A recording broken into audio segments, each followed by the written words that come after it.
Chapter 1 Class Awakening. All of you, this is your last awakening ceremony.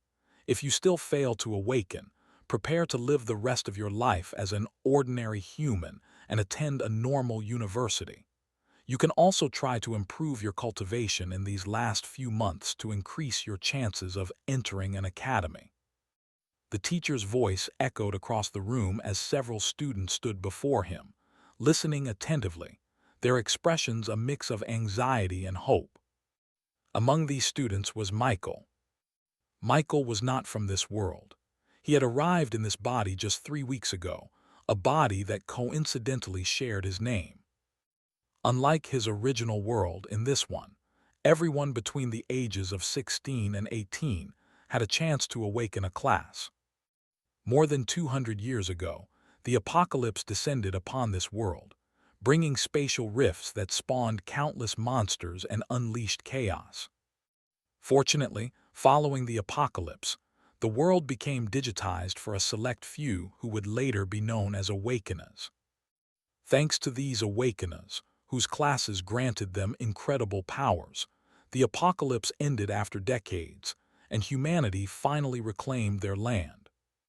When peace returned, as expected, awakeners became figures of importance, and it became a dream for young people aged 16 to 18 to become one. However, becoming an awakener was a privilege granted to only a few, and for this group of 18-year-old students, this was their last chance. Michael was nervous too. Though he had only been in this world for 3 weeks, he understood the significance of this ceremony. While it wasn't as though all hope would be lost if he failed to awaken, it was undeniable that no path held more promise than becoming an awakener. Under the nervous gaze of nearly 100 students below the podium, the teacher picked up a file from the table in front of him and began to call out names. Lillian Stone. Why, yes, sir. The first student called was a young woman. Upon hearing her name, she immediately walked toward the podium, but perhaps due to her nervousness, she stumbled and fell. However, no one laughed or made fun of her. On any other occasion, they might have, but today, they weren't sure they would perform any better than the student who had fallen.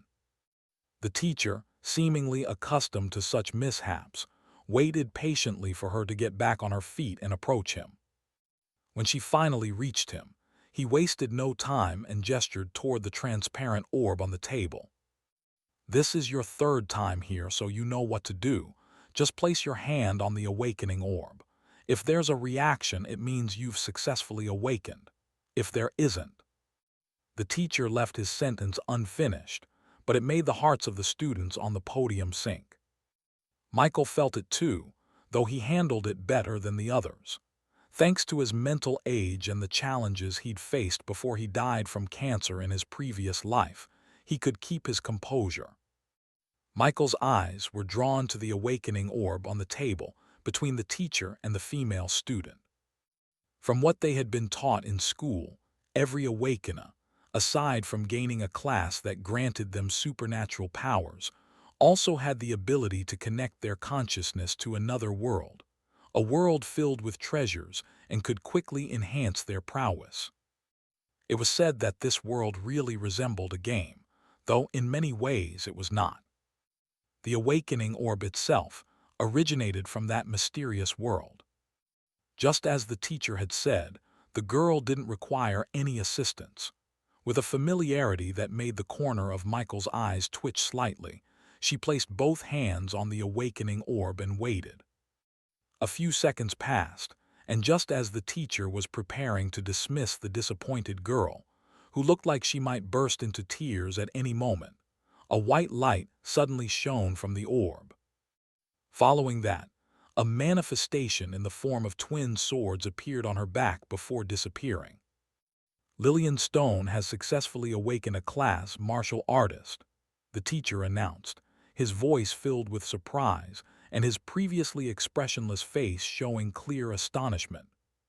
For this group of 18-year-olds, he hadn't expected any of them to awaken, but to think that the very first student called up would do so filled him with considerable surprise.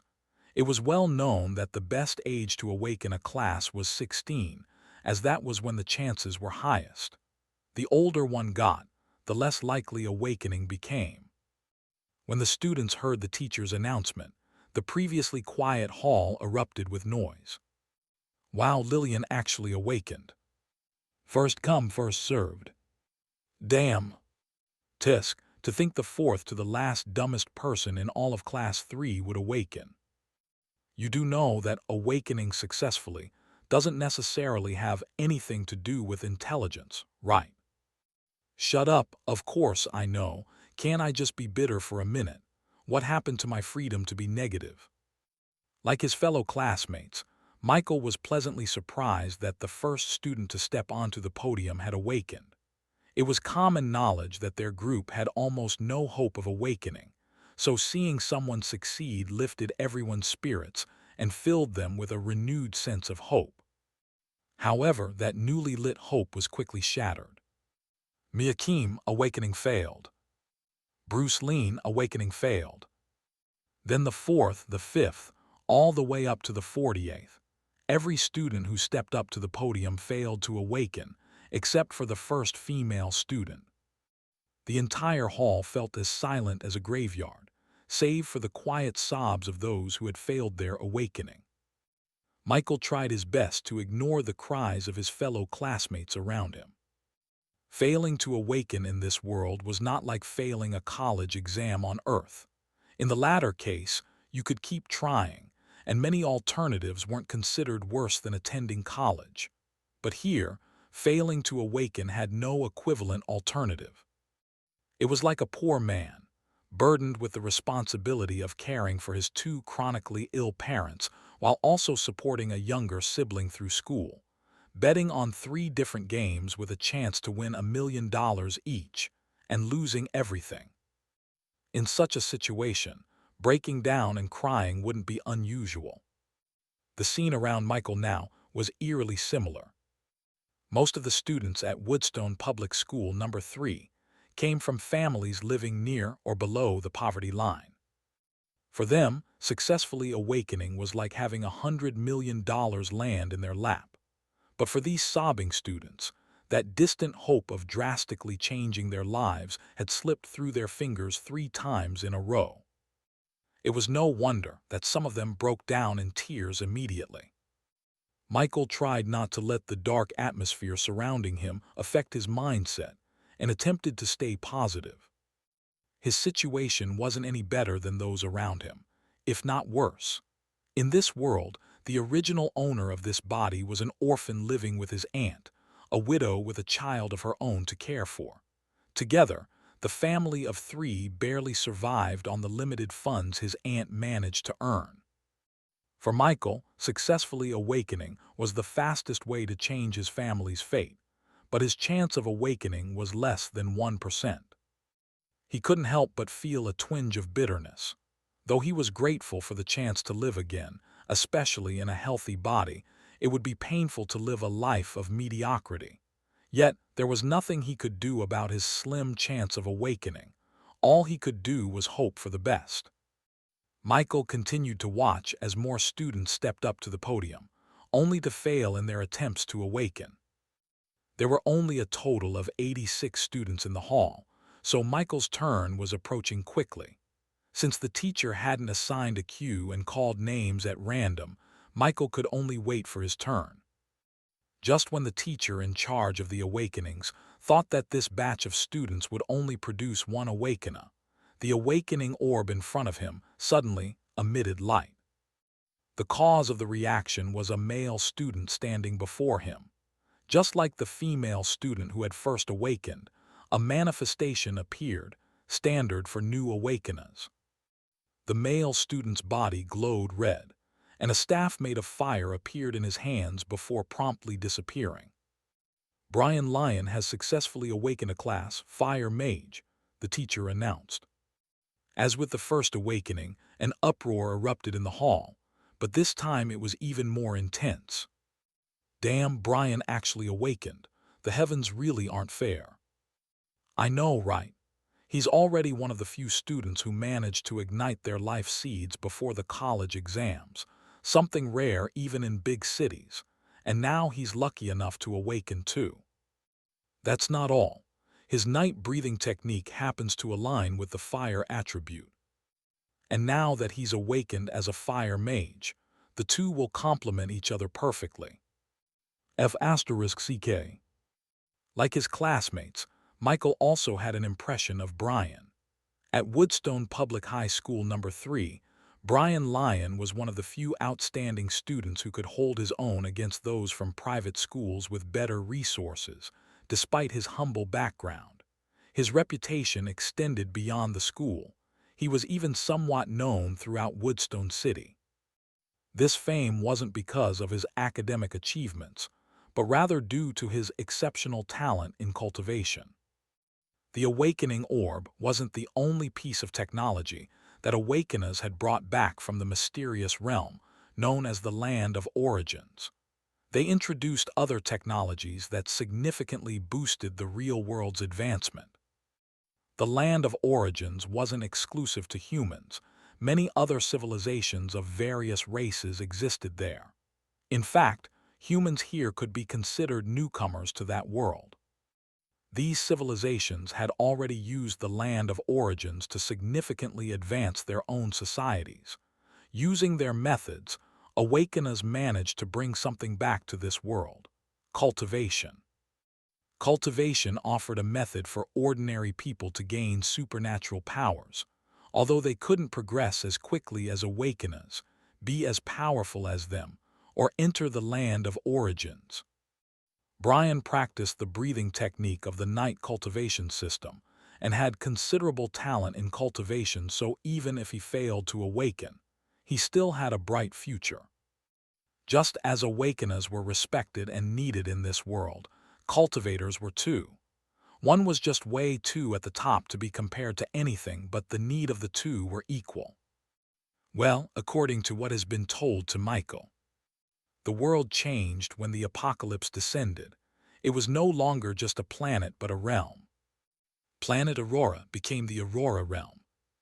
Some of the cracks that brought monsters into the world remained, with new ones occasionally appearing. Some were filled with monsters, while others served as passages to other realms. Awakeners were few in number, so cultivators were needed to handle these realms. Awakeners advanced society, while cultivators kept it safe. This was something that had been taught to Michael and other children from a young age. Becoming an Awakener was more desirable, though. Cultivating required resources, and they weren't cheap, with costs only increasing as one progressed. This alone had already cut off more than half of the population's ability to walk on this path. Generally, only the talented or the wealthy had a significant chance of achieving great success in cultivation. The teacher, who hadn't even smiled much when Lillian Stone awakened, now had a wide grin as he addressed Brian. "Come stand here and wait," he said, pointing to the spot beside him where Lillian Stone also stood. He was thrilled that a genius from the school had just become even more exceptional, a super genius. After settling that, the teacher continued with the awakening ceremony, but he was met with disappointment as no other student managed to awaken, not even those with talent in cultivation. This wasn't unexpected. Just because a student had talent in cultivation didn't mean they would awaken a class, especially not at the age of 18. However, the teacher remained quite pleased, as the school now had 2 more awakeners to its name. The awakening ceremony continued, and soon it was time for the 80th student to step up to the podium: Michael. "Michael Norman." "Yes, sir." Hearing his name called, Michael nervously made his way up to the podium. Since the previous owner of this body didn't have much presence at school, he didn't have anyone cheering for him. Soon Michael reached the podium, and under the teacher's guidance he placed his hands, now unknowingly sweating, on the awakening orb, filled with anticipation. Seconds ticked by, and Michael could almost hear his own heartbeat pounding in his chest. Each student was allocated 30 seconds with the awakening orb. Any more time was pointless, as it had been proven over the years.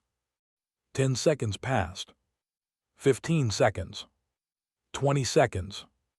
25 seconds.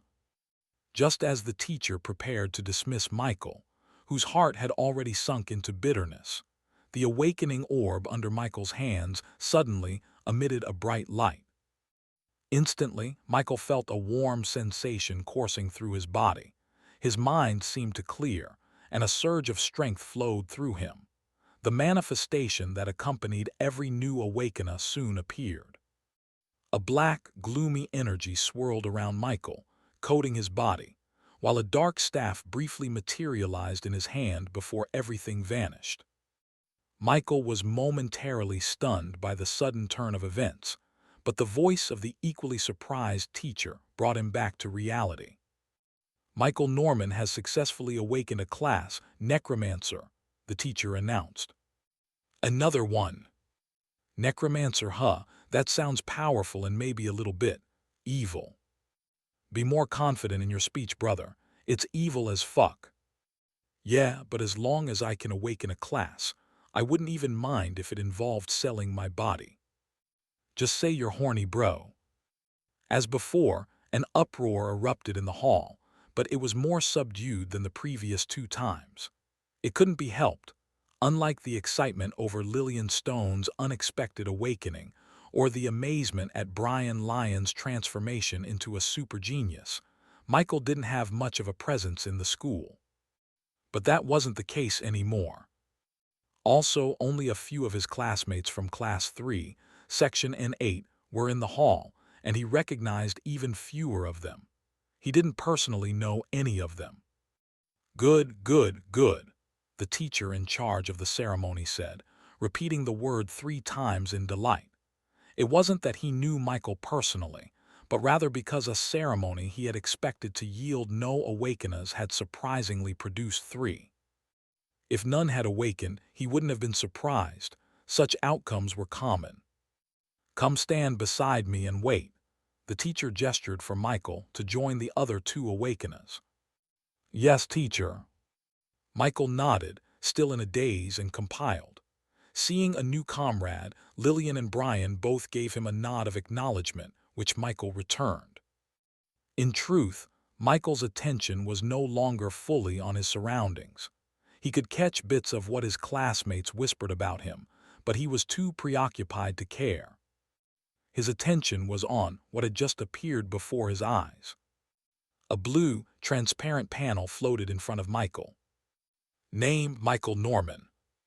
Race: human. Class: Necromancer Apprentice. Level 1. Exp 0-100. Strength 1.3. Agility 1.4. Constitution 1.2. Intelligence 4.5. Attribute points 0. Skills: Undead Summoning, Undead Revival. Talent: Infinite Evolution. Class Skill: Contract Slot 0/2. Gift: Mark of Origin. Michael's mind wasn't focused on the details displayed on the panel. It was only now that he fully grasped what had just happened. He had awakened. He had really awakened. A surge of happiness rushed through him, and his tense shoulders finally relaxed. While this was only the beginning, the most important thing was that he had awakened. No matter what came next, his future now held new possibilities. Michael let out a deep sigh of relief and turned his attention back to the rest of the awakening ceremony. Only 6 students remained, and in about 4 minutes the ceremony would conclude. Each student would soon return home, left to ponder their future based on the outcome of their awakening. Now that he no longer felt nervous, Michael's mind was free to think of other things. The most important realization was that he had awakened a class, the Necromancer class. In truth, Michael knew little about awakeners and their classes beyond what he had learned in school and from hearsay. What he did know was that classes were generally categorized into 3 types: combat, support, and lifestyle. His Necromancer class seemed like a mix of both combat and support, but Michael wasn't entirely sure. Aside from the Knight and Mage classes that were so influential in this world, he knew little about other classes. The school only taught general knowledge about awakeners, without going into much depth. Perhaps the higher-ups felt that students who were unlikely to awaken didn't need to know more and could better use their time studying or cultivating. It's also said that if one cultivated before awakening and had talent in it, they could activate a secondary class, so cultivation was seen as a good thing overall. Michael wasn't sure if limited information was unique to Woodstone Public High School No. 3, but he did know one thing for certain. There was no discrimination between classes. There was no such thing as an overly weak class, as all classes theoretically had no limits. Power depended on the awakeners themselves. According to the teachers, this even applied to lifestyle classes like tailors. Michael wasn't sure how true this was, but he figured he'd find out soon enough. After all, he was now an awakener, someone who should be valued by the government. Just as Michael sorted out his thoughts and was about to check the panel that had appeared in his mind earlier, the voice of the teacher in charge of the awakening ceremony caught his attention. Okay, that's it for today. For those of you who failed to awaken, remember that failing to become an awakener doesn't mean your futures are bleak. During the early days of the apocalypse, at least half of our ancestors who played a crucial role in our survival and advancement were ordinary people. So what if you didn't awaken? The sad students below the podium heard this, and a wave of motivation surged through them. Even Michael couldn't help but be impressed by the teacher's words. However, he knew that once they left the hall, the harsh reality would soon catch up to them. Perhaps some of the students already understood this, but they needed something to make them feel better at the moment.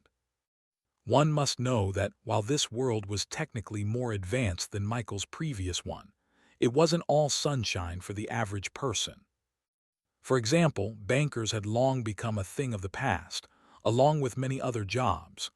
Only a few establishments still employed people for tasks that machines could do, either because they were too poor or wanted to be classy, like some upscale hotels. Most people in this world live in poverty, barely scraping by with the few jobs available to them. It was only after arriving in this world that Michael truly understood a saying from his old life: technology can be both a blessing and a curse. This desperation to escape their current circumstances was one of the reasons why these students so desperately wanted to become awakeners. If Michael hadn't awakened, he would have been on the receiving end of the teacher's encouragement too. He knew he was truly lucky. Seeing that his words had resonated with the students, the teacher nodded slightly in satisfaction before speaking again. The college exams for both regular colleges and cultivation academies are in 3 months, so make sure to prepare seriously during this time. Just because you don't need to come to school again after today doesn't mean you should slack off, okay? Yes, sir. The students, including Michael and the 2 other new awakeners, responded loudly.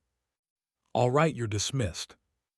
As the students made their way out of the hall, the teacher turned to Michael, Lillian, and Brian.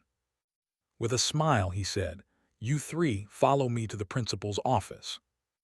The moment the teacher in charge of the awakening ceremony left the hall with Michael and the 2 other new awakeners, they encountered 2 teachers, a male and a female, on their way to the principal's office. Following the male teacher was a young girl who seemed to be around 17 or 18 years old. Behind the female teacher were 5 younger-looking students, 2 boys and 3 girls. From the brief conversation between the 3 teachers, Michael learned that the students accompanying them had successfully awakened as well. The girl following the male teacher was also from Class 3, though Michael didn't recognize her. That wasn't surprising. After all, Woodstone was a public school with over 600 students in Class 3 alone. There were 9 sections in Class 3, each with up to 100 students max per teacher. Although the classes rarely reached full capacity, since that would make even the large classrooms feel cramped, there were usually no fewer than 60 students per class. As for the 5 students behind the female teacher, they were from Class 1. Michael had guessed this due to their younger appearance, but he was still shocked by the number of awakeners in that class. In fact, he was surprised by how many students had successfully awakened this year in general. Including the students from Class 3, a total of 9 students had awakened. While this might seem small compared to Woodstone's overall student population, it was actually significant. Even Class 1, which consisted of 16-year-olds, the age group most likely to awaken, rarely had this many 4 awakeners in a single year. In all the years Michael had been in senior high, the total number of students who had successfully awakened, from his time in Class 1 through Class 3, including the older students, barely exceeded 12. And most of those awakeners had been from Class 1. This year, not a single student from Class 2, where most students were 17 years old, had awakened. Therefore, the number of awakeners at Woodstone Public High School this year was unusually high, and Class 3's success, in particular, was downright abnormal for reasons unknown. As Michael mused over his thoughts, they soon reached the principal's office. Upon reaching the door, the only female teacher among them took the initiative to knock. "Principal," she called out. "Come in," a voice responded from within the office. With permission granted, the female teacher took the lead and entered the room. Inside, a middle-aged man sat behind a desk. Michael recognized him. He was the principal of Woodstone Public High School No. 3, Mike Bill. It was rumored that he was a powerful knight, though Michael wasn't sure, as he had never seen the man in action. Setting aside the document he had been focused on, Principal Mike turned to smile at the newcomers. 9 awakeners this year. Heavens must really favor our school, the principal remarked, pleasantly surprised by the number of students in his office. It was customary for new awakeners to meet with the principal alongside their teachers, so he was confident he hadn't made a mistake. Seeing no one contradict his statement, he knew his assumption was correct. With this confirmation, the smile on Principal Mike's face grew even brighter. "I believe your teachers have already informed you why you're here, yes?" Principal Mike asked, glancing at Michael and the other students in his office. "Yes, sir," they replied in unison. "Haha, there's no need to be nervous. What I'm about to tell you is probably something you already know, but I'll still say it," the principal said with a light chuckle. Michael and the other students subconsciously straightened their backs. The principal paid no mind to this and continued. "As you know, as awakeners, your life and future are now different from those of ordinary people. Power and wealth are within your grasp if you're wise enough to seize them.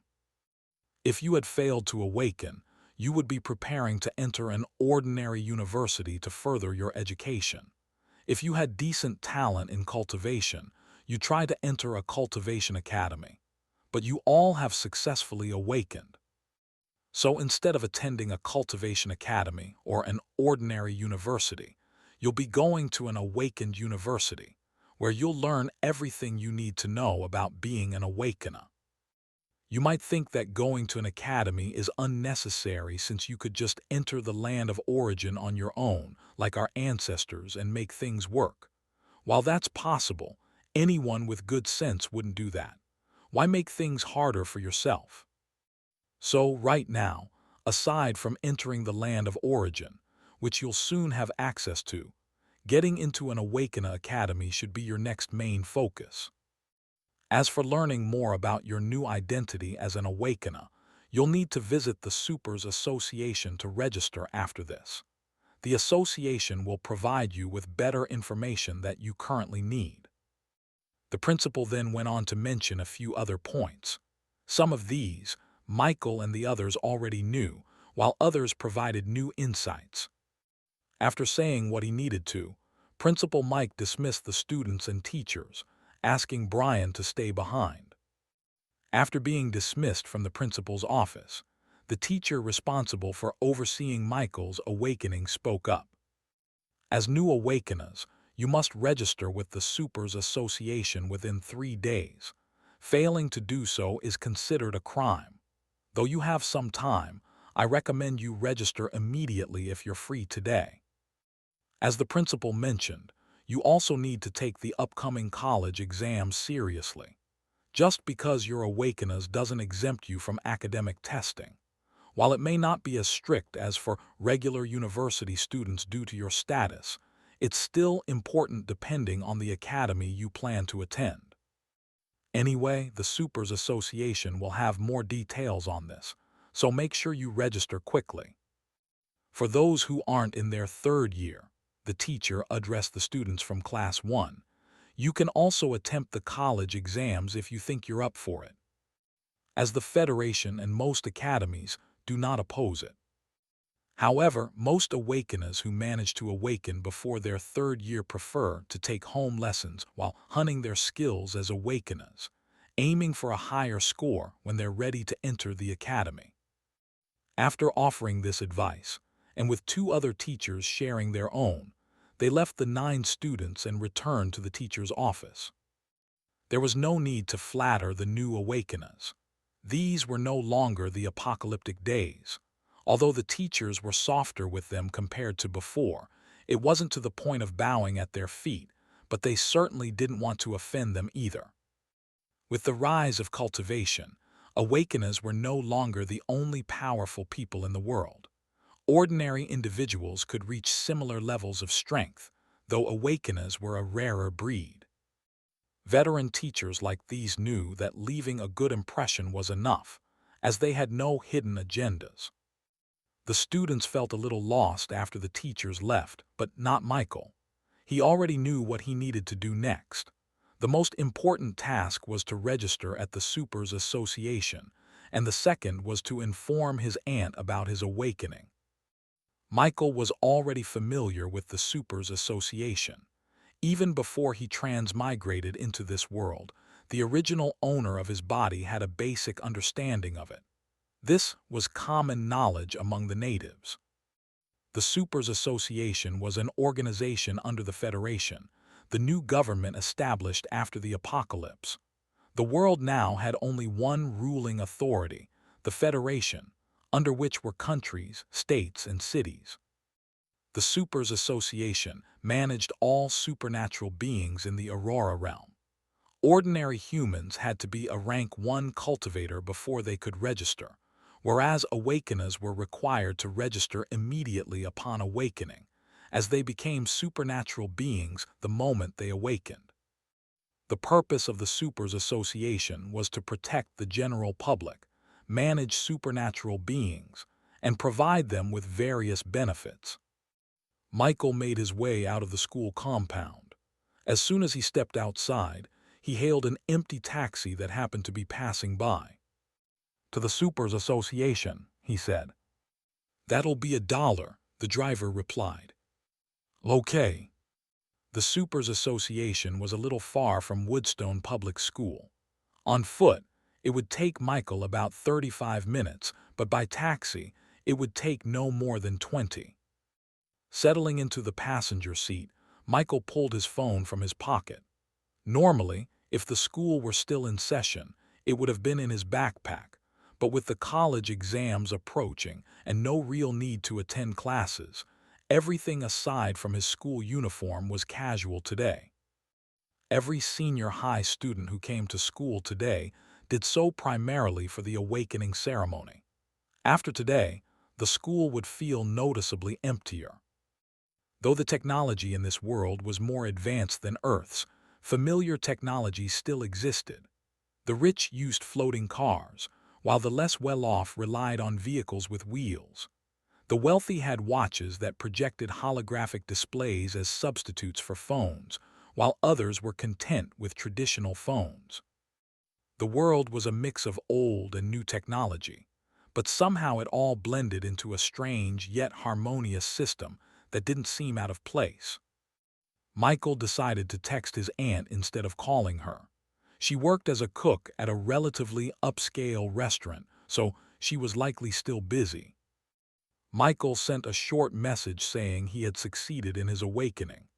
Just as he was about to put his phone aside, an incoming call flashed on the screen. It was his aunt. Michael immediately answered the call. "Aunt, aren't you at work?" Michael immediately inquired. It was rare for his aunt to answer so quickly, even on her days off. "I'm still at work. I just happened to be on a short break when your message came in," his aunt, Aunt Mia, replied. Michael believed her, as he could hear the noise in the background. "Mike," his aunt called out, her tone hesitant as if she wanted to say something but was unsure.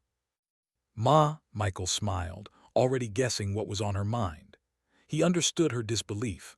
Most parents were shocked when their children awakened on their first try, let alone Michael, who had even less of a chance. "Your message," Aunt Mia began slowly, pausing before continuing, "is it true?" "It is, Aunt Mia. Today's my lucky day, haha," Michael chuckled in response. Aunt Mia let out a small squeak of joy, clearly trying to contain her excitement. Knowing she was still at work, Michael decided to end the conversation so she could get back to her duties. "I'm on my way to the Supers Association, Aunt. I'll talk to you when you get home." "Okay, okay, okay. I'll transfer some money to you now. Get yourself something to eat and save a little for Lily when she gets back from school. I might be home a little late today." "Yes, Aunt." After exchanging a few more words, they ended the call. Michael let out a sigh as happiness surged through him. Though he was originally from Earth, he had fully embraced his role as Michael in this world and cared deeply for his family here. Perhaps it had something to do with losing his parents early in life back on Earth. In a way, both Michaels had experienced particularly difficult childhoods. After ending the call, Michael closed his eyes to rest, ignoring the driver's gaze, who seemed like he had something to ask. Only now did he realize how tense he had been in the awakening hall, leaving his spirit weary. It had only been a few minutes since Michael decided to rest when he felt a nudge from the driver. "We're here," the driver said. Michael weakly opened his eyes, still a bit dazed, but when he saw the two-story building not far from him, his mind cleared and he quickly sat up. "Your code, please," Michael requested. "Here," the driver compiled, showing Michael a code on his phone, which Michael then scanned with his own phone, transferring the fare to the driver's account. "Thanks for the ride," Michael said. "No problem. Congratulations on your awakening, by the way." Watching the driver drive away and hearing his last words, a smile appeared on Michael's face. If the driver wasn't certain when he overheard the conversation with Michael's aunt earlier, he would be now, having seen how focused Michael was on the Supers Association branch as he got out of the car. Michael shook his head and refocused. Taking a deep breath, he made his way toward the entrance of the Supers Association. The inside of the Supers Association branch was a bit noisy, which surprised Michael greatly. Outside, he hadn't heard much sound, so he expected the building to be quiet, but it wasn't. There were actually quite a lot of people, most of them appearing very young. Michael didn't need to think much to realize that these people were probably new awakeners, just like him. With only 2 Supers Association branches in Woodstone City, it wasn't surprising to see many awakeners despite their rarity. Since all schools nationwide had chosen today for the awakening ceremony this year, most of the young people in the Supers Association building were likely the new awakeners from Woodstone City. After today, the number of new awakeners registering over the next 2 days should be low. Michael glanced around, and a rough count suggested there were at least 30 students present. This was quite a number, considering they all came from the 9 public and private schools in Woodstone City. As he took in his surroundings, Michael lined up behind one of the shorter queues leading to the reception table. He wasn't sure what to expect when he reached the front, but seeing others his age, likely fellow new awakeners, gave him some idea. Fortunately, Michael didn't have to wait long. 28 minutes later, he was near the front with only one person ahead of him. Behind him, more people had joined the line. As Michael waited, he felt his phone vibrate in his pocket. He pulled it out and saw a new message. $300 has been transferred to your account 27 ***78 XXXX Bank International from Mia Grace. Your current account balance is $461. $300, that's quite a lot. Michael felt a little uncomfortable seeing how much his aunt had sent. Aunt Mia's monthly salary was only about $3,000, excluding occasional bonuses, and she had just transferred a tenth of it. Considering it was mid-June, and Mia's salary typically arrived at the beginning of the month, this $300 could very well be a quarter of what she had left. Even back on Earth, $3,000 wasn't much for a family to live on. The $161 balance he had before was what remained from the $300 monthly allowance Aunt Mia gave him. Though Michael was concerned, he couldn't help but feel a warm sensation in his chest. He was truly loved in this world, something he had rarely felt back on Earth, where he had even faced his battle with cancer alone, with no one to care for him. As he thought of his family, Michael secretly clenched his fist, silently vowing once again to change their lives and take care of them. However, a wave of uncertainty washed over him. Is becoming an awakener truly life-changing for the average person? To be honest, everyone had been raised to believe that becoming an awakener was a one-way ticket to the top. But beyond the power it brought, the exact reasons and ways it transformed a life remained a mystery to most. It was common knowledge that power brought wealth, though. Michael, who had barely lived his adult years, was well aware of this. As various thoughts flashed through his mind, it was soon Michael's turn at the reception table. "Good day, sir. What can I do for you?" the lady behind the counter asked. She seemed to be in her late 20s and wore a professional smile. Her calm demeanor eased Michael's troubled mind a little, allowing him to reply calmly, "I'm here to register." "As?" the lady inquired, glancing down at his school uniform. Usually, there were only two types of students who came to register: new awakeners or those talented enough to reach rank 1 as cultivators while still in school. Today was the National Awakening Ceremony Day, but she didn't want to jump to conclusions. "Yes, I'm here to register as an awakener," Michael confirmed.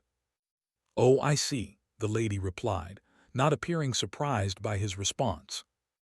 After confirming his purpose, she began asking Michael a few questions. Most were about his personal details, like his name, age, and address. She even asked for his bank account number for some reason, which Michael provided without hesitation. Thankfully, the process was quick and surprisingly straightforward. "Aren't you going to ask about my class?" Michael asked, curious. "There's no need for that, Mr. Michael. Your school will provide that information to us," the lady replied in her signature smile. "Ah, I see," Michael said, understanding now. "I thought she might have forgotten to ask, but it makes sense.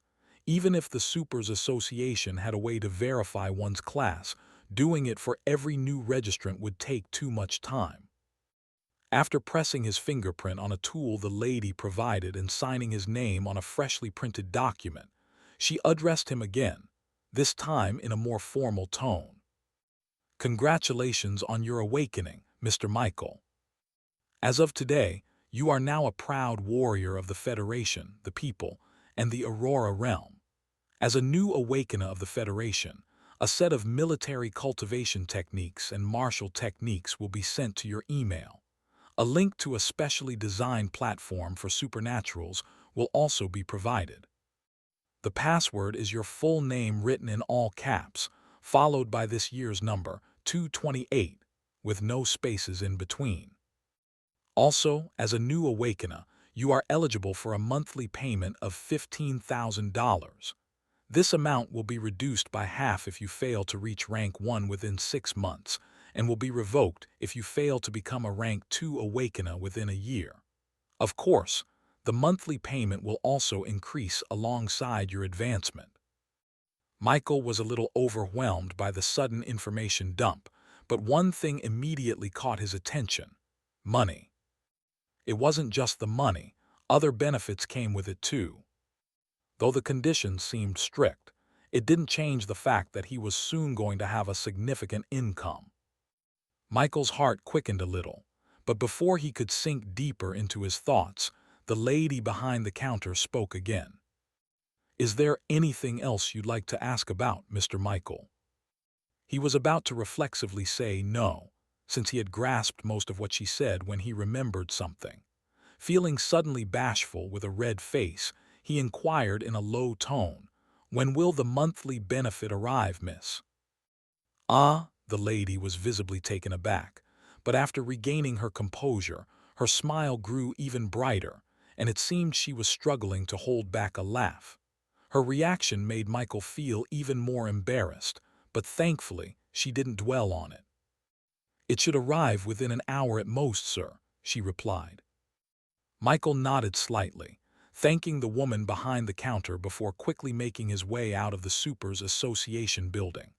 Though he didn't regret asking about the money, he couldn't help but feel a little self-conscious, worried it might have come across as if he cared more about the money than anything else, though in truth, he kind of did. Anyway, with this, the house shouldn't be low on funds in a few months. Aunt won't have to work so hard anymore, and she and Lily can take better care of themselves now. Michael was filled with joy, but he didn't let his happiness blind him. He knew nothing came free in this world. Even as an awakener, the Federation wouldn't just hand out money without expecting something in return. Though it seems complicated, according to that lady, all I have to do to retain the benefits, and even improve them, is to get stronger. Michael had a clear goal now: to increase his strength quickly and make life better for himself and his family. Successfully awakening was just the beginning. But before anything else, he needed to get home and study more about awakeners once the Supers Association sent him the information. The journey back home required Michael to take another taxi, which he didn't hesitate to pay for. Though he felt his body had gotten stronger since his awakening, it didn't mean he had to push himself unnecessarily. His home was nowhere close to the Supers Association. From his school to his house was a 30-minute walk, and with the Supers Association's location added in, it would take him at least an hour and a half to get home. Now that he had money in his account and was soon going to receive much more, Michael didn't see any reason to be frugal. While in the taxi, he sent his aunt a message letting her know he was done registering at the Supers Association and was on his way home. It was also around this time that a bank notification arrived, informing him that $15,000 had been transferred to his account. I'm rich, I'm rich. Though Michael had seen larger sums in his previous life, it was easy to forget that he was currently playing the role of an 18-year-old, something he had fully embraced. Unlike earlier, when Aunt Mia had responded immediately, there was no quick reply this time, which didn't surprise Michael. He had considered sending Aunt Mia a portion of the money he received, but knowing her, she would probably panic and it might affect her work. Since there was no need to rush, he decided to wait until she got back home. Michael didn't have the taxi drop him directly at his house, but rather at a mall near the community where his house was located. He hadn't forgotten his aunt's request to buy something for himself and his cousin, though he decided to use the money he received from the government instead of the amount she had given him. When his aunt returned later in the evening, he planned to return her money, along with extra. By the time Michael left the mall, he was carrying several bags. This round of shopping had cost him about $500. It might seem excessive to spend money like this, but Michael didn't regret it. For now, it was time for his family to enjoy life a little more. After all, What was the point of having money if not to spend it on oneself and loved ones? Of course, Michael had a limit to how much he would spend. He didn't know much yet, but he suspected that the government didn't provide benefits to new awakeners purely out of goodwill. He had a feeling that part of the money was meant to be a resource for growth. There's no need to overthink it. I'll understand better once I check the emails from the Supers Association. By the time Michael finally got home, the sun had already set. The awakening ceremony had been held at 12:30 in the afternoon, and now it was a little past 4 p.m. Lily will be back from school soon. Let me use this time to get things in order. And Michael did just that. He put the food products in their respective places and organized the rest of his purchases accordingly. Oh, I'm so tired. By the time Michael was done, he was famished. He had only had a light breakfast that morning, so he decided to cook something for himself using some of the ingredients he had bought from the mall.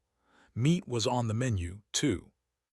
Thanks to living with an aunt who was a chef, Michael's cooking skills weren't bad at all. He made rice and fried meat, and just as he finished, his cousin, Lily, arrived home. Lily, like her mom, had black hair, blue eyes, and a short stature. Michael, on the other hand, stood out in their family with his blonde hair, green eyes, and tall build. It wasn't surprising to the family of three, as they knew he wasn't an immediate relative, but it often puzzled outsiders who assumed they were directly related, at least until they heard their different surnames. "Good evening, Brother Michael," Lily greeted as she poked her head through the kitchen door. "What are you cooking? Is that meat? It smells so good." Watching his cousin drool, Michael smiled helplessly. "Go wash up first before you think of eating. I'll serve you a plate in the meantime." "Okay, Brother Michael." The foodie immediately turned to leave without saying anything else. However, she came back a few seconds later and stared at Michael hesitantly. "What happened?" Michael asked, confused. "Brother Michael," Lily began, her hands behind her back and her head lowered. "How was the awakening ceremony?" "Oh, so that's what this is about." Michael sighed at how similar the mother-daughter duo was. They didn't want to hurt his feelings, yet they didn't pretend to ignore them. Lily heard Michael sigh and thought it was because he had failed to awaken. "Don't be too sad, Brother Michael. Even if you fail to awaken, it's not like the world has ended. I believe you can also become a powerful cultivator and enter those mysterious realms, even if you can't access the land of origin. The future is still bright." Michael was speechless when he heard this. When did I say I failed to awaken? What's going on in this 15-year-old's mind? However, soon Michael burst into laughter, clearly amused. Lily was stunned when she saw Michael laugh until tears formed in his eyes. She wondered if he had gone mad from sadness. Maybe that explained why he had been so unusually calm earlier. Michael couldn't bear to see the increasingly worried look on his cousin's face, so he addressed her. "Who said I failed to awaken, silly? Why do you think we're having meat if there wasn't a special occasion?" "Huh." Michael then gave her a brief summary of the events that happened that afternoon. He didn't go into much detail about the Supers Association, but did mention the money. "Wow, Brother Michael, you're rich." "What are you thinking? Stop looking at me like that." "Brother Michael Tilda." Hey. "Give me some money, Tilda." Michael spent some time getting his sister's focus off his account balance with a few promises. Watching her hum and skip away in happiness, a gentle smile appeared on his face. Though it seemed like she was more excited about the money, he knew she was genuinely happy about his successful awakening. Michael took a deep breath and steeled himself before carrying a plate of food to his room. He had delayed for long enough. It was time to finally learn more about this awakening business. Michael's family lived in a rented 2-bedroom apartment on the second floor of a 6-story building, with 4 apartments on each floor. The living conditions and environment could be described as passable. Michael figured that once he had more money in the future, he would move his family to a better place. The young man was filled with dreams and plans for the future. Among the two bedrooms, one belonged to Michael, while the other was shared by his cousin and aunt. Michael always felt guilty about this arrangement, and this feeling carried over after his transmigration. Regardless of whatever ties they shared, it didn't change the fact that he wasn't their immediate family member.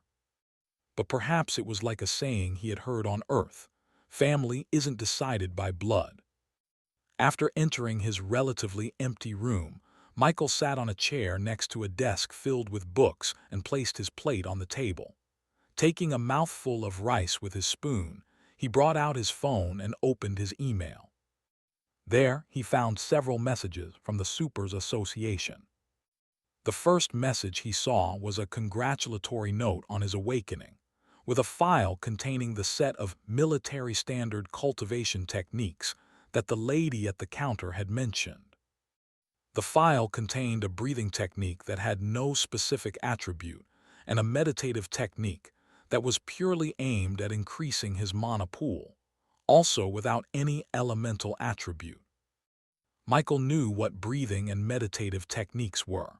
After all, he had also practiced the free breathing technique provided by the Federation to its citizens, though he had no noticeable talent for cultivation. However, this was where his confusion began. Though Michael had not yet taken the time to study the panel in his mind, he knew he wasn't mistaken when he saw a level-up system there. One piece of information he knew about awakeners was that they could level up in the land of origin. This was why awakeners grew stronger more quickly, and the land of origin was often said to resemble a game. So this begged the question: since he could level up, why bother cultivating? Though there were rumors that cultivation could grant someone a second class, none of the teachers in school dared to confirm it. Thankfully, there was a note in the file that soon cleared up Michael's confusion. So that's what it is.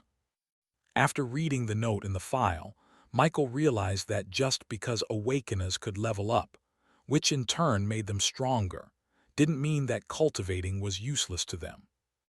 What happens when one can't level up in the short term and still wants to grow stronger? Cultivation could help fill that gap. It turned out that, aside from leveling up, awakeners could actively enhance their strength through other means.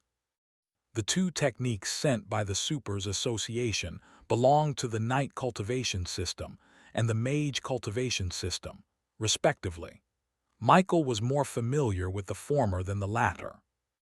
It was said that the cultivation systems and methods originated from the land of origin. For the Night Cultivation System, one had to push their human body to its theoretical limit and light up a life seed within them to step onto the path of the supernatural.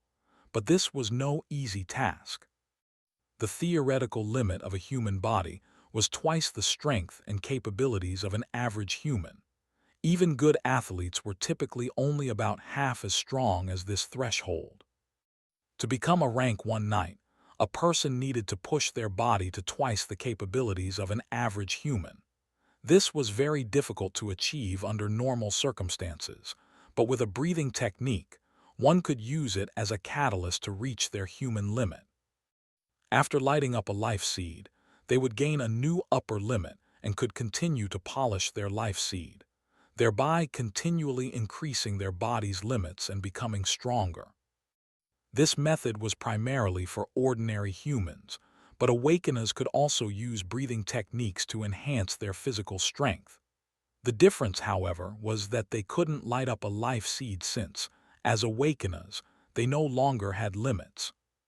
However, the note in the file revealed something that surprised Michael: the existence of dual classes.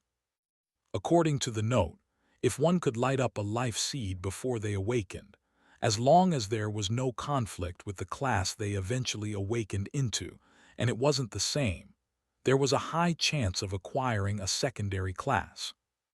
This potential applied specifically to the Night Cultivation System, which could awaken a secondary class, the Night class. Michael didn't know much about the Mage system, and the note didn't elaborate on it. No wonder the principal and teachers kept mentioning that after registering with the Supers Association, we'd eventually learn what we needed to know. And this isn't even the only email I received. There's still that mysterious supernatural platform. Michael suddenly felt enlightened. Things that had been unclear to him before now made much more sense. The note that came with the techniques was really helpful. Unfortunately, he hadn't managed to become a knight before awakening, so he missed out on the chance for a dual class. Is this why the principal specifically told Brian to stay back?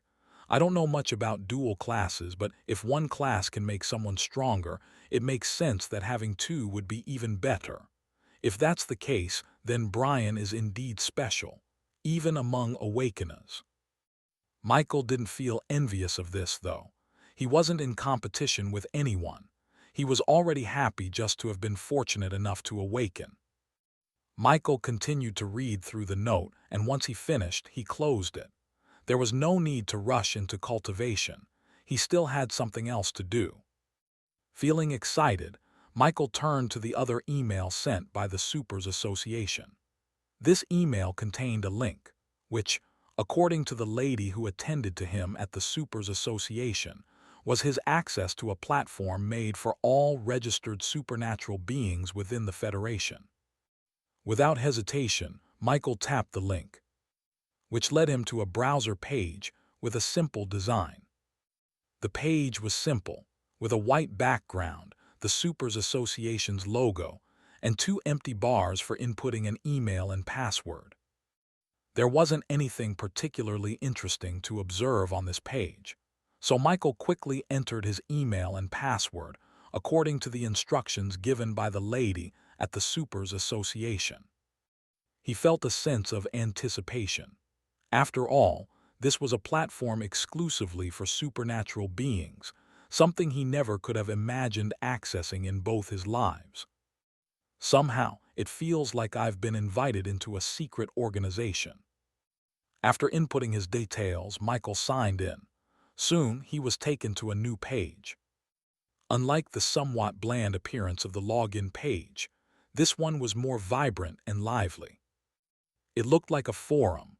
A lot seemed to be happening, but unfortunately, there wasn't any instruction manual. Not that one was needed.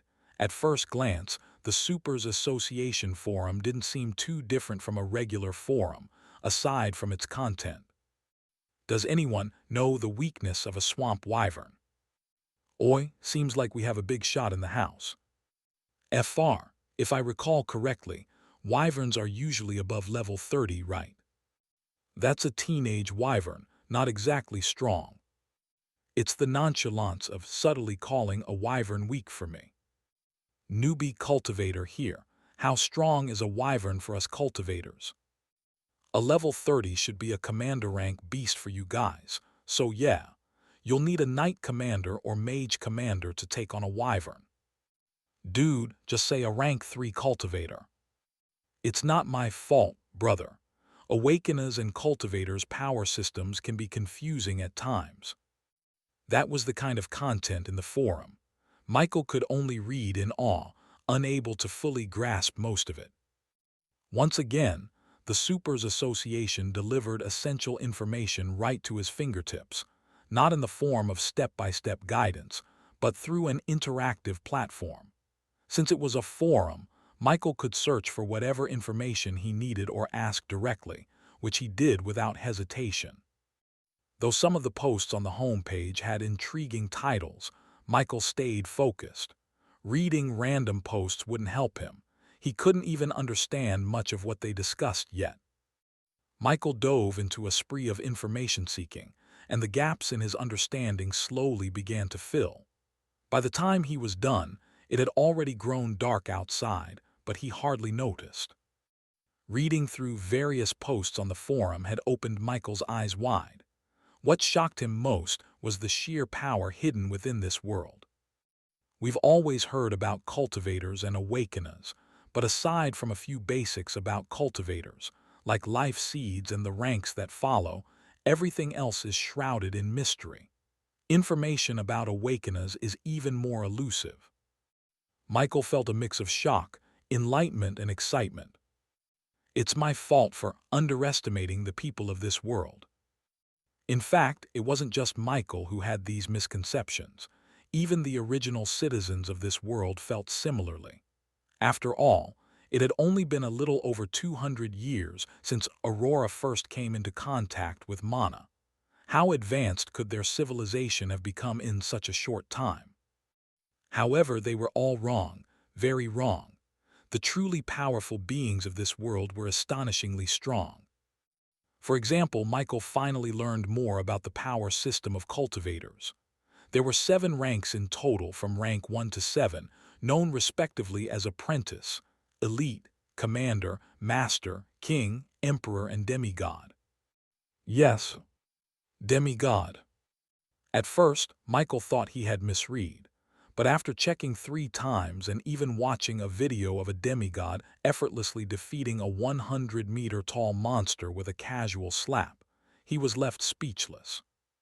He didn't know exactly how strong that monster was, but he was certain that a mere sneeze from it would have been enough to end his life. Even if such powerful beings were rare, they should not be few. If they were, the Federation and the Supers Association would likely have kept information about them under tight wraps. The Supers Association forum truly expanded Michael's perspective, and he found himself exhilarated by what he had learned. Power, I must have it. If before, becoming an awakener was mainly about improving his and his family's life, with living a fulfilling life as a secondary goal, now Michael's heart burned with a fierce desire for power. It took a while for Michael to calm down from the surge of excitement. He had also learned a lot about awakeners, particularly regarding the mysterious Land of Origin. The Land of Origin was a mystical realm that only awakeners could access. It was said to resemble a game world, complete with levels, quests, and more. But one should never mistake it for a game, or they would come to regret it deeply. What linked the Land of Origin to an awakener was the Mark of Origin. Michael glanced down at the back of his right hand, where a flower-like tattoo lay. This hadn't been there before. Michael had never gotten a tattoo. It only appeared after his awakening, this mysterious tattoo following him ever since. The mark would only show if he wanted it to. Name: Michael Norman. Race: human. Class: Necromancer Apprentice. Level 1. Exp 0-100. Strength 1.3. Agility 1.4. Constitution 1.2. Intelligence 4.5. Attribute points 0. Skills: Undead Summoning, Undead Revival. Talent: Infinite Evolution. Class skill: Contract slot 0/2. Gift: Mark of Origin. The Mark of Origin had 2 primary functions. First, it served as a key to connect an awakener's consciousness with the Land of Origin. Second, it acted as a miniature spatial space. Yes, like a spatial storage ring. Michael had already checked off one of the must-haves on any transmigrator's list with this discovery. However, Michael was curious about what a gift meant, as his Mark of Origin was labeled as one. Yet, he couldn't find any information about it in the forum. This seemed implausible. Surely, all the awakeners in the Supers Association would be interested in this topic. So, there could only be one explanation. The information was restricted. It likely meant he wasn't yet authorized to access such knowledge. Michael felt he was on the right track with his guess, especially since, right next to the profile they created for him, Level 1 member was clearly displayed in bold. This only made Michael more curious about what a gift was. If information about demigods could be accessed by a Level 1 member like him, even if it wasn't particularly in-depth, then the fact that details about gifts were hidden suggested that this subject was considered more important than even a demigod. Perhaps it held the same weight as matters concerning a god. Though the forum didn't have any direct mentions of gods, Michael couldn't help but suspect that they might exist in this world. It was only after exploring the forum that he realized just how deep the mysteries of this world ran. Fortunately, he could still investigate other information about the panel in his head, turning his attention to the next most intriguing aspect: his talent. According to what he found on the forum, talents could be seen as innate skills that could be used without the need for mana. They were akin to high-level skills, except that they were rare, even among awakeners. There were two ways awakeners could obtain a talent. One was through pure luck during the awakening ceremony, and the other was by seizing certain opportunities in the land of origin. It was clear that something extraordinary had landed in Michael's lap. However, he felt that his talent was a bit peculiar. Talent Infinite Evolution. Evolution points 116 HRS, 9 mins 23 secs. Aside from the fact that something called evolution points would appear and accumulate every 24 hours, this talent seemed to be currently useless. Despite this, Michael was still pleased to have a talent. Even though he didn't understand its use yet, he was confident it would prove valuable in the future. From its name, Infinite Evolution, he held high expectations for what it might become. Author's note: few. It's finally time to kick the story into high gear. In the next chapter, we'll be stepping into the mysterious land of origin. Please don't forget to support this book. I'd appreciate it immensely. Michael also read a few things about classes and races, and he had something to say to his teacher who had claimed, "There's no discrimination between classes." Bullshit. In reality, there wasn't any outright discrimination against classes from what Michael could see. However, unlike how his teacher had portrayed it, there was indeed a clear division between classes. There are no weak classes. Only weak awakeners was a phrase Michael frequently encountered in the forum during his searches. But from what he had just read, it was undeniable that some classes held certain advantages over others. At least the school got one thing right: the classification of classes into combat, support, and lifestyle roles. Now, thanks to the Supers Association forum, Michael also discovered that there were actually 5 types of classes: general class, rare class, special class, hidden class, and unique class. General classes are the most commonly seen classes among awakeners. A large percentage of awakeners possess these classes, which is why they are considered common. These classes are also easily recognizable, as they provide only 2 attribute points per level up. Rare classes are a step above general classes, offering 4 attribute points per level up. These classes can utilize magic or other special abilities. However, a class does not necessarily need to focus on magic to be categorized as rare, like the Berserker class, for example. Special classes are somewhat unique and unconventional, which makes them difficult to categorize strictly as either general or rare. For instance, the Chef class provides 3 attribute points per level up, while a Barb class might only grant 2 attribute points, despite both being special classes. The term special refers more to their unconventional nature and niche focus. These classes can be considered rarer than rare classes, but their unique nature makes them versatile in how they are grouped. Hidden classes are inheritance-type classes that very few people can have simultaneously. Similar to special classes, they are rare, but they have an added layer of exclusivity. Hidden classes cannot be naturally awakened but can only be obtained through special means, which makes them particularly elusive. Unique classes are the rarest of all, with only one person able to possess a particular unique class at any given time. There wasn't much information about unique classes on the forum, but Michael didn't think that was actually the case.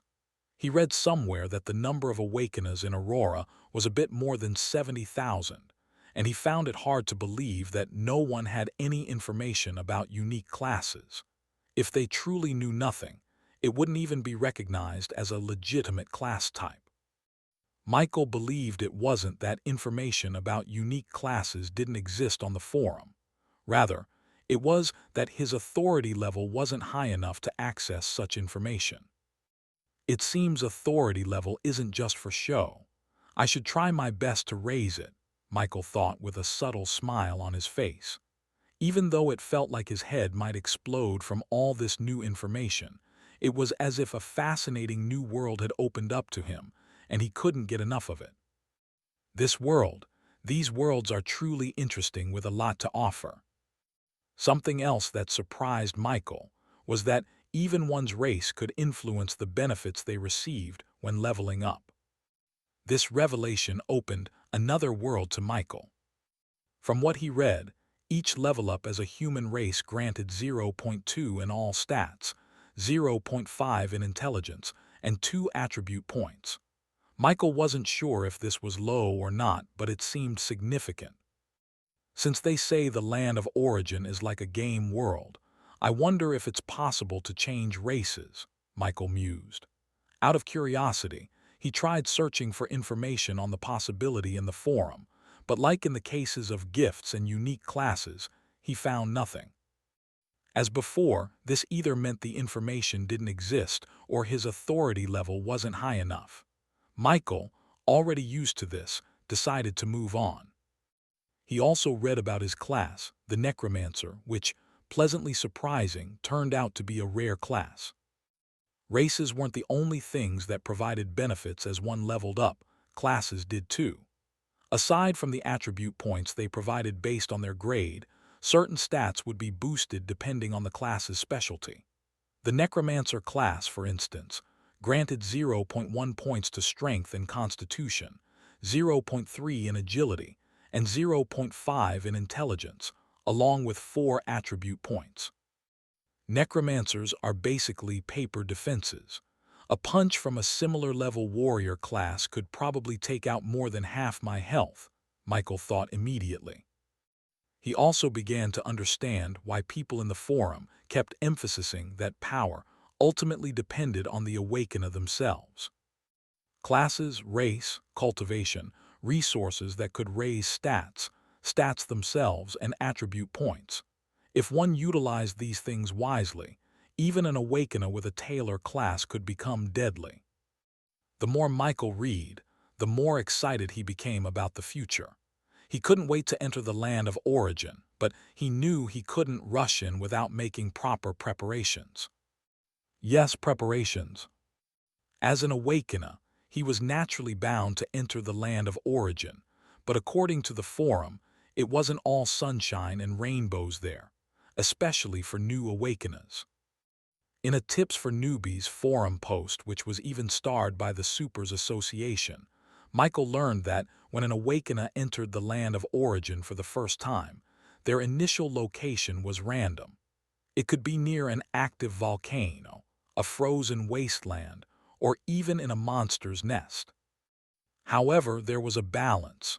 According to the post, it would be something a new awakener should be able to handle theoretically, and Michael didn't like the sound of that, hence his need to prepare. Even the experienced commenters in the post emphasized the importance of preparation. Thanks to the post, Michael also understood why the Supers Association provided such generous funds. It was indeed meant for resources. In the Supers Association platform, aside from the main forum, there was also a store section. Michael saw a myriad of goods there that left him in awe. Refined iron dagger. Price $230. Refined iron spear. Price $285. Health potion. Price $500. Leather pants. Leather shoes. Leather upper body armor. Michael searched for items recommended for newbies and picked the ones he liked. The store had 2 delivery methods, picking up at the Supers Association or opting for home delivery. Michael decisively chose the latter. If he could avoid leaving home, why should he move? Plus, compared to the total cost of the items he bought, the delivery fee was cheaper. Including the delivery fee, Michael spent a total of $4,328. Just like that, a third of the $15,000 the Supers Association had given him was gone. The Supers Association is really scummy. Michael pouted in pain as he connected his account to the Supers Association platform and watched his money disappear. Michael did not regret buying the items, though. Even though death in the land of origin wasn't real death, if he could prevent it, why shouldn't he? The penalty for dying was harsh, losing 10% of all stats permanently for each death. The dead awakener would also be unable to re-enter the land of origin for a while. Perhaps this penalty wouldn't be as severe for new awakeners, but it was a big deal for the real powerhouses. Imagine having 100 points in all stats and watching 10 permanently disappear. It was a pretty harsh punishment for the top-tier awakeners. After all, the stronger one was, the harder it was to increase a stat. It wasn't just numbers at that point.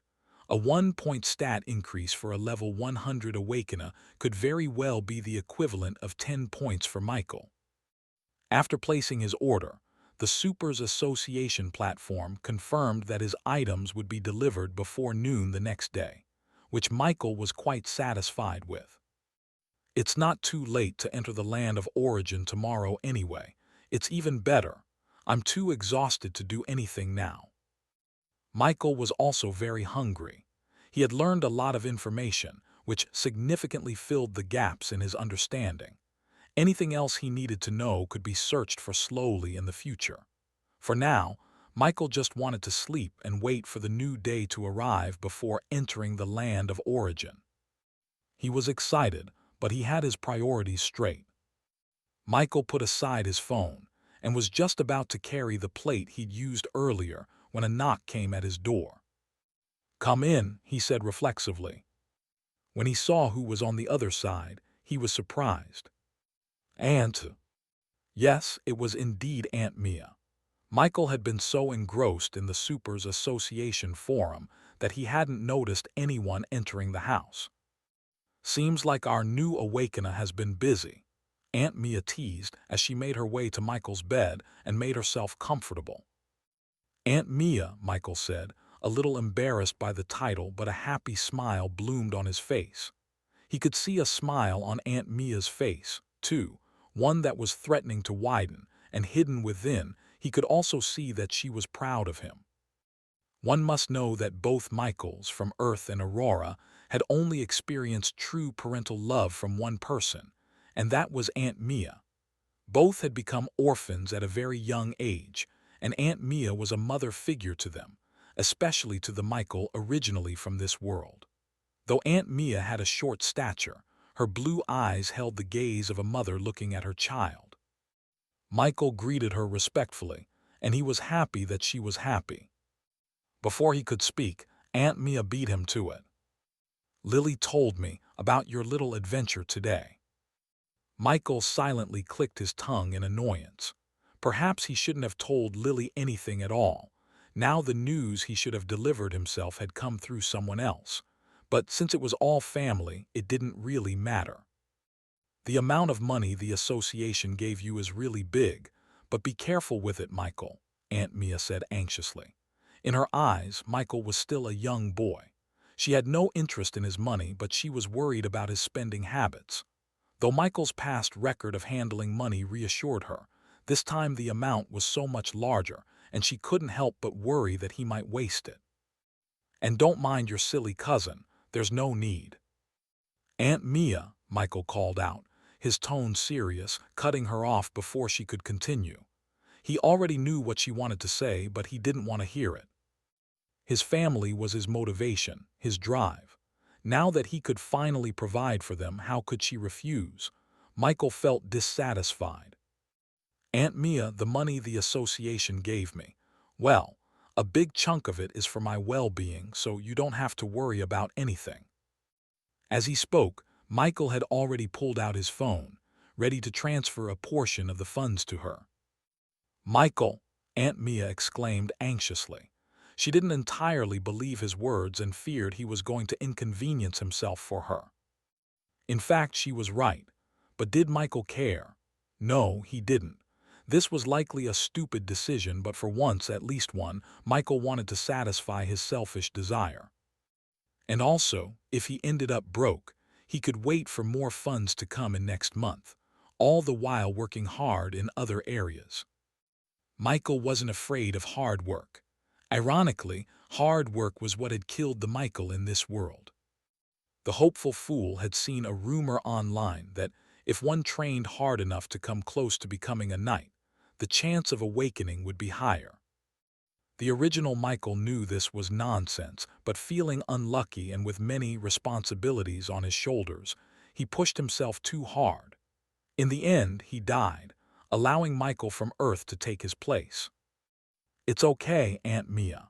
You don't know this, but the Supers Association is still going to give me more resources soon, Michael said, lying with a straight face. It was, of course, impossible. The association wasn't going to do more for him. They weren't his family, and even some families couldn't always provide that much. Are you lying to me? Aunt Mia asked, a little uncertain. You know I'd never lie to you, Aunt Mia, he said, delivering another lie with an innocent face. This time, he felt a slight pang of guilt but didn't let it show. Aunt Mia looked conflicted, her expression reflecting her mixed feelings. Michael noticed her hesitation and knew he had to strike while the iron was hot.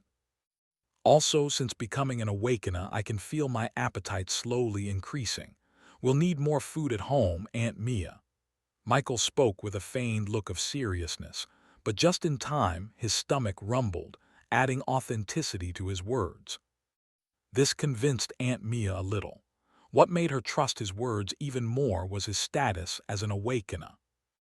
As an awakener, he should be valued by the Federation, right? She thought. Like most adults, she knew of the Federation's admiration for awakeners, though she didn't know that while they valued awakeners, they weren't exactly looking to pamper them. Finally, Aunt Mia chose to believe Michael. Okay, she agreed. Happy, Michael immediately transferred some money to her. Feel free to use it as you like, Aunt Mia. And please, get a few things that Lily enjoys too, he added with confidence, like a rich man. Just then, Aunt Mia's phone buzzed, showing a bank notification of a $5,000 credit. Aunt Mia was speechless and was about to scold Michael when he spoke again. Trust me, Aunt Mia, this money is nothing to me now. Didn't Lily mention that I'll be getting money every month? Aunt Mia nodded reluctantly. If he was telling the truth, her little Michael could indeed afford to spend money like this. However, she decided that, while she'd use some of the money for the family's well-being, she'd save the rest until she could confirm his words. Seeing that he'd successfully convinced his aunt, Michael secretly sighed in relief as a smile appeared on his face. You're hungry, right? I brought some cake and snacks on my way back. Want some? Aunt Mia asked, remembering the thunder that had erupted from his stomach earlier. Yes, I'd love some, Aunt Mia. After confirming, Aunt Mia took the plate Michael had planned to carry out earlier and left the room, returning shortly with some snacks. They shared a few more words before Aunt Mia left, and Michael's room finally fell quiet. Soon, the soft sound of his snores filled the room. Michael slept with a smile on his face that night. Today had been the best day of his life, even if it was just as stressful. The next morning, Michael woke up feeling refreshed. Although his mind felt clearer after his awakening, the mental exhaustion wasn't so easy to shake off. Fortunately, a good night's sleep was the perfect remedy.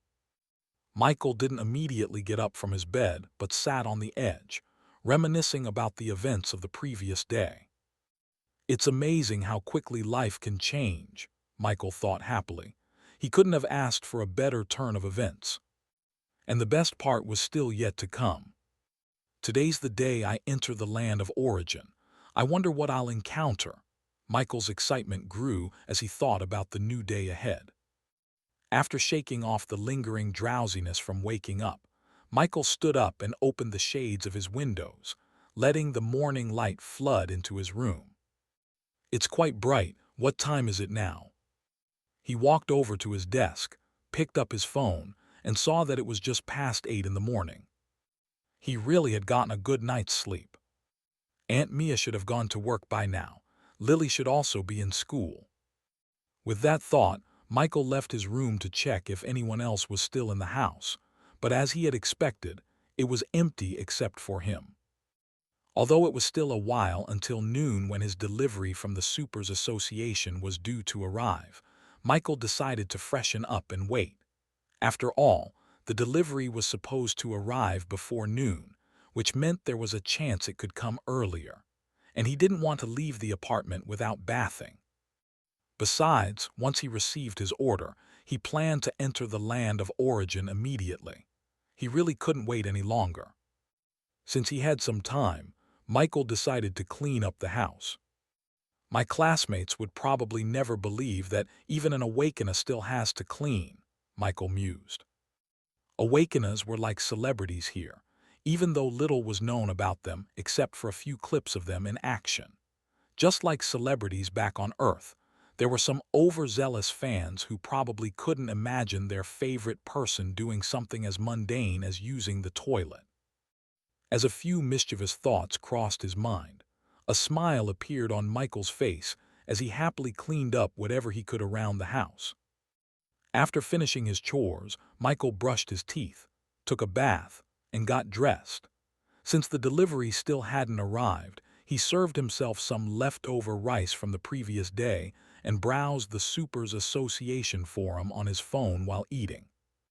Never in either of Michael's lives had he been so interested in studying. It was understandable, though. While the information was important and somewhat complicated, it felt like it had been pulled straight out of a fantasy novel, making it far more immersive than academic subjects. Time passed like this, and a little past 11 in the morning, Michael received a phone call from an unknown number. Curious and a bit wary, Michael picked up the call. "Is this Mr. Norman?" A voice came through the phone. Hearing the question, Michael immediately guessed who was on the other end. "Yes, I am," Michael replied as he stood up. "That's great. Mr. Norman, I'm here with your delivery. I'm currently in front of your apartment building, but I don't know which floor you live on." "Don't worry, I'll meet you there. Please wait for me," Michael said, already stepping outside his apartment and closing the door behind him.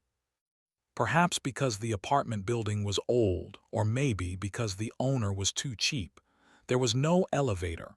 Residents had to use the stairs to reach their floors. It was probably for the best, since if there was an elevator, the rent would likely be higher, and many residents wouldn't be able to afford living here. Luckily, Michael's apartment was on the second floor, so it didn't take long for him to meet up with the delivery man who had brought his goods from the Supers Association. When Michael saw the appearance of the delivery man, he was a little taken aback. The man seemed to be in his late 30s and had a huge physique, but that wasn't what caught Michael's attention. What drew his eye was the mechanical limb the man had in place of his right hand. This world was advanced enough that losing a limb wasn't considered a serious issue anymore. One could easily get a mechanical replacement that functioned almost like the real thing, except for lacking a sense of touch, and of course, being expensive. However, most people with mechanical limbs also purchased artificial skin to cover them, which was both realistic and far cheaper than the limb itself. There were generally only two types of people who went without artificial skin on their mechanical limbs: those who couldn't afford it, and those with a particular sense of style. Seeing as the delivery man wore clothing that deliberately exposed his mechanical arm, he was probably the latter. However, Michael couldn't deny that the man looked quite cool with the exposed mechanical arm, almost heroic, even. "Are you Mr. Norman?" the delivery man politely asked as he saw Michael approaching. "Yes, I am. I assume you have my order," Michael replied, nodding in response to the greeting from the delivery man's partner, who was still in the van. After confirming Michael's identity, the delivery man quickly began offloading Michael's order from the van.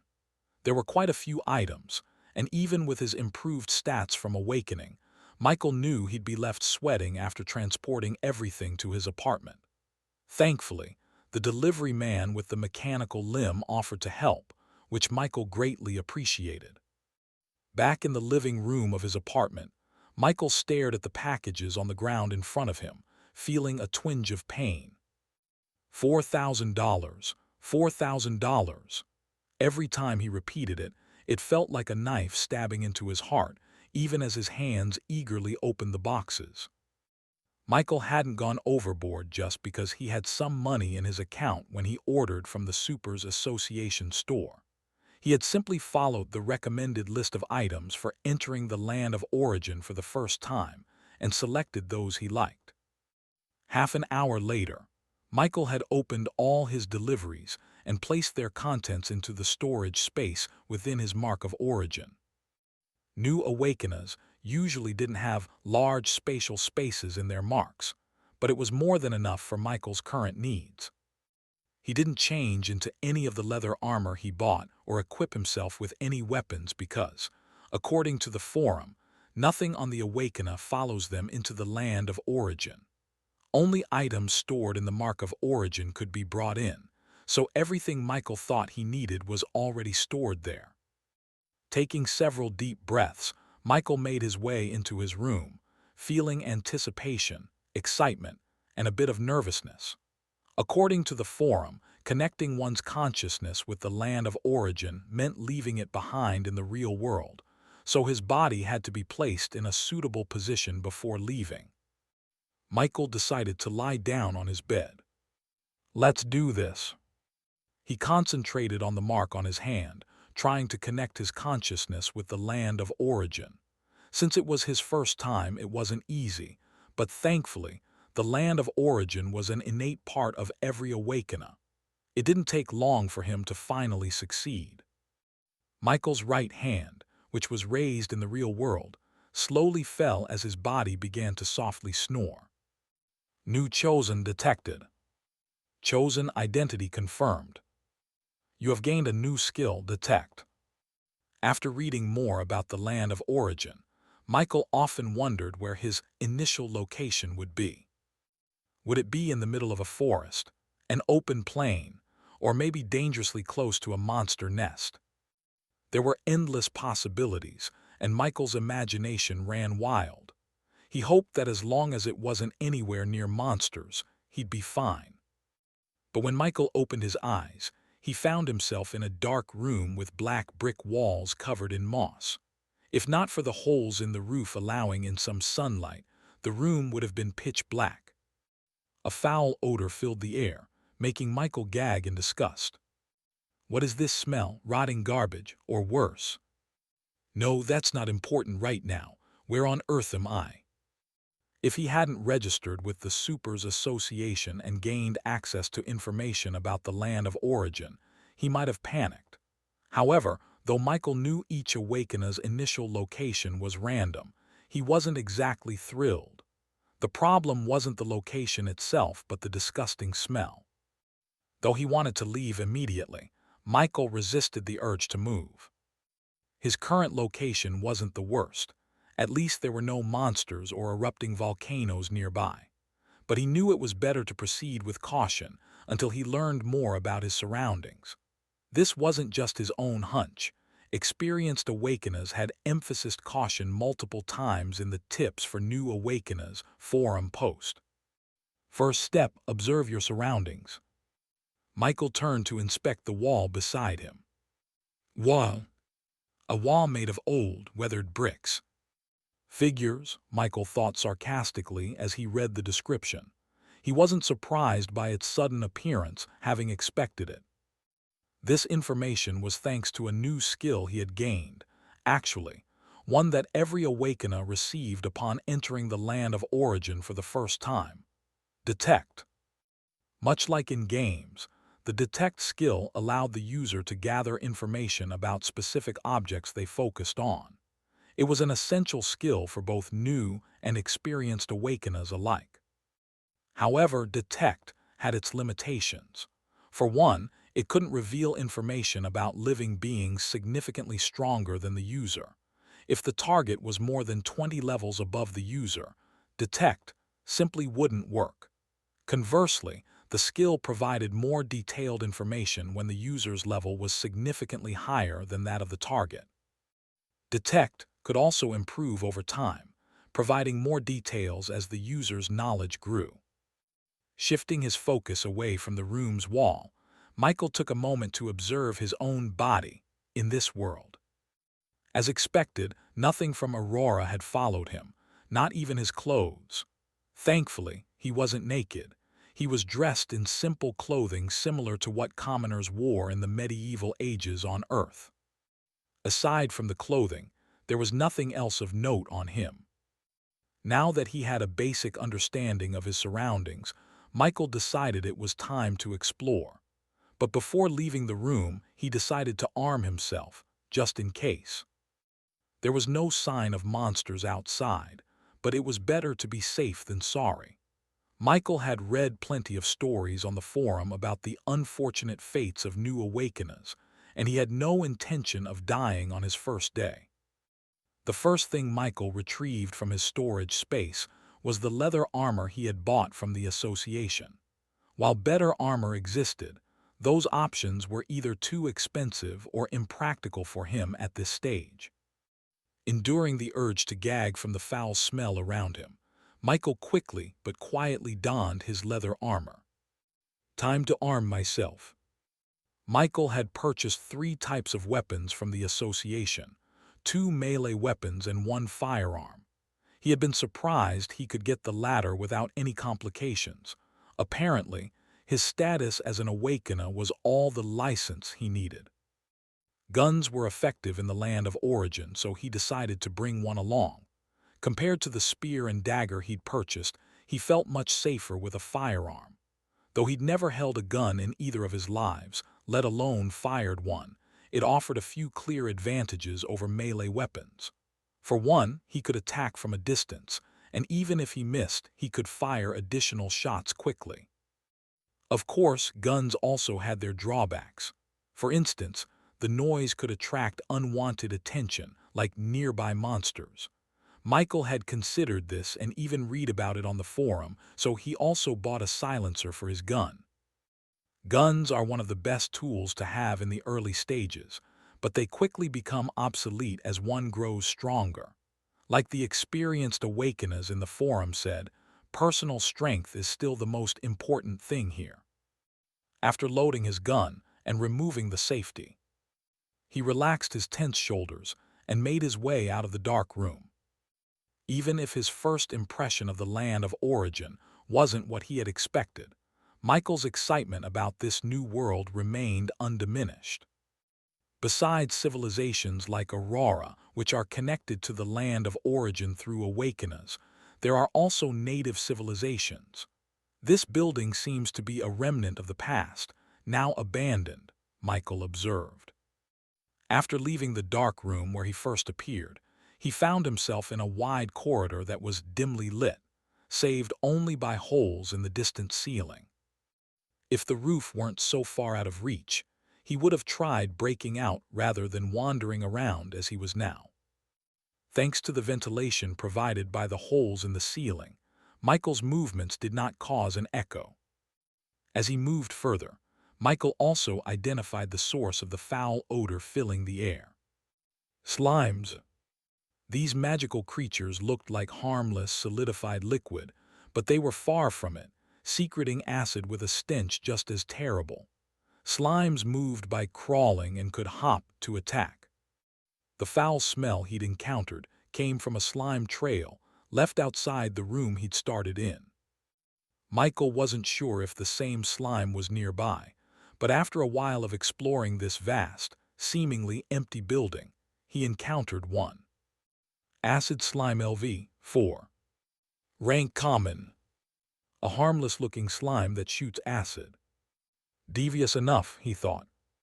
Slimes happened to be one of the creatures Michael had read about in a forum post titled Common Monsters in the Land of Origin while waiting for his delivery. Interestingly, the post's author was the same person behind Tips for New Awakeners, a Level 5 member of the Supers Association. Michael wasn't sure what being a Level 5 member meant, but he thought it sounded impressive. In Common Monsters in the Land of Origin, creatures like slimes and goblins were described with pictures attached, so even before using Detect on the acid slime, Michael already knew what it was. What he hadn't expected was for something like the acid slime to exist. It looked vastly different from the cute, blue slime he'd seen in the post, but since the Awakener had mentioned there were many slime variants, he wasn't too surprised in the end. A 2-star common rank monster. Guess that says a lot about its freakish nature. Michael didn't know if it was the acid slime's slightly grotesque appearance, the terrible stench, or its ability to shoot acid that bothered him most. In the Land of Origin, there were 7 known ranks for monsters, from low to high: common, rare, extraordinary, epic, legendary, mythical, and demigod. Each rank had 3 mini-grades called stars, like 1-star common, 2-star common, 2-star rare, and so on. Both monsters and items followed this ranking system. For items, the stars indicated efficiency and quality, while for monsters, they represented potential. Every star in a monster's rank allowed up to 7 levels, so a 2-star common rank acid slime, like the one in front of Michael, could potentially reach level 14. A rank 1, level 4 slime that shoots acid. Sure enough, this slime is too freakish. Whatever happened to being just cute, huh? Though Michael's thoughts seemed scattered, he was actually weighing whether to confront the acid slime or retreat. Although the slime was over 3 levels above him, slimes were considered some of the weakest monsters, making them relatively easy to kill if one prepared well. Michael hadn't forgotten his main goal, shared by all Awakeners entering the Land of Origin, to get stronger, and the quickest way to do that was leveling up. And as a Necromancer, he'd eventually need undead summons, so he would have to kill something, or he'd be a fake Necromancer at the end of the day. Leveling up allowed for custom stat allocation, which meant Michael could technically build himself like a warrior, but ignoring his class's strengths would make him mediocre. There was no reset button for Awakeners who carelessly wasted their potential. 2 bad slimes don't leave a body behind, or I could have finally used my class skills to revive something. Of course, he wasn't entirely serious. Even if the slime did leave a body, he wouldn't be eager to contract such a smelly creature unless he was desperate. In a way, encountering a slime first wasn't bad news. Any other monster might have been a significant challenge, while slimes, especially acid slimes, were known for their slow movement. Still, he couldn't let his guard down. A leather armor alone wouldn't be enough to protect him from an acid shot. After a moment's thought, Michael finally decided to see if he could turn this acid slime into experience points, or end up as its food. Let's do this. Suppressing the urge to take a deep breath to steady his nerves, he rushed out from his hiding spot and began firing at the football-sized green monster about 10 meters away. Tui, bang, tui, bang, tui, bang. 3 shots and he missed everyone. The acid slime finally seemed to notice him, turning to look at him, vibrating in a way that seemed almost angry, or so Michael thought. He hadn't expected his aim to be this poor, even at a distance of 10 meters. Sure, the slime's small size made it a tricky target, but why were his bullets missing entirely? Michael wanted to blame the recoil, but his enhanced Awakener body made that excuse weak. My aim is truly terrible, he thought, frowning. He readied himself to shoot again, but before he could, the slime fired a jet of acid straight at him. Shit, Michael dodged hurriedly, but a drop of acid managed to hit his unarmored arm. Ah, He stifled a scream as a burning pain shot through him. In that moment, he realized he'd heavily underestimated the acid slime. But there was no time to dwell on the pain. The slime launched another acid shot, which Michael dodged successfully this time, but his confidence was wavering. Sweat dripped down his forehead as he struggled to ignore the searing pain in his arm, his left hand now useless as he aimed with just his right. The second attack had finally angered him. Accuracy be damned. He started shooting wildly in the slime's direction. Tui. Bang. Tui. Bang. Tui. Tui. Tui. Most shots missed, but his burst of frustration began to inflict some damage, even if only a little. Soon, all 30 bullets in Michael's gun were exhausted.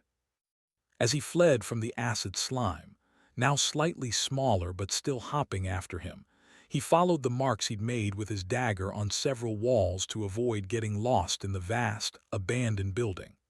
He tried to reload, but the pain in his left arm made it difficult, causing him to drop several clips. The worst part was that the slime's hopping speed was only slightly slower than his own, keeping him within its attack range. Though his leather armor protected his back and legs, he could still feel the heat closing in.